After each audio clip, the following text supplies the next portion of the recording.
திருப்பரங்குன்றம் முருகன் கோயில் மலைமேல் உள்ள காசி விஸ்வநாதர் கோயிலுக்கு பாஜ தேசிய செயலாளர் ராஜா நிர்வாகிகளுடன் சென்று சுவாமி தரிசனம் செய்தார்.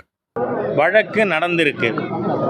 இன்றைய தினம் நேரடியாக போய் பார்க்க வேண்டும்ங்கிறதுனால போய் காசி விஸ்வநாதர் மற்றும் விசாலாட்சி அம்பாளுக்கு தீபம் பார்த்து அர்ச்சனை செய்துட்டு வந்திருக்கேன்னா, இந்த வழக்கு இந்தியாவில் பல நீதிமன்றங்களில் வழக்குக்கு தீர்ப்பு வழங்கப்பட்டு 1931 லண்டன் பிரிவி கவுன்சிலில் முழு மலையும் முருகனுக்கு சொந்தமானது.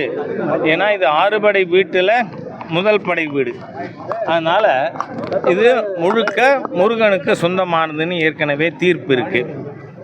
அதே மாதிரி இங்கே ஸ்தல விருட்சம் கள்ளத்தி மரம், அந்த மரத்தில் போய் இவங்க பிறை கொடி கட்டுறாங்க. அதாவது முஸ்லிம்கள் மிகப்பெரிய அளவில் இந்துக்களோடு மோதுறதுக்கு திட்டமிட்டு இருக்கிறார்களோ என்கின்ற சந்தேகம் வருகிறது.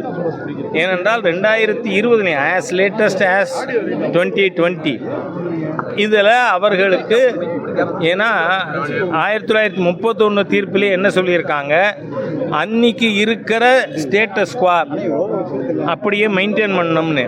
இங்கே நம்ம ஸ்ரீகந்தர் மலையில் அதை சிக்கந்தர் மலைன்னு சொல்லி நேற்று முன்தினம் அதுவும் ஒரு பாராளுமன்ற உறுப்பினர் மிக மோசமான, ஏன்னா அவருடைய கட்சியே அப்படித்தான். நீங்கள் அந்த கட்சி அது என்ன மனிதநேய மக்கள் கட்சியா? மனிதநேயமே இல்லாத கட்சி அது. ஏனென்றால் அவர்களுடைய ரூட் எங்கே இருக்குது? அல்லும்மாவில் இருக்குது. ஆகவே இந்த அல்லும்மா என்கின்ற பயங்கரவாத அமைப்பு 59 பேர் படுகொலை செய்வதற்கு காரணமான ஒரு அமைப்பு. நீங்கள் அதில் இருந்தீங்களா இல்லையா?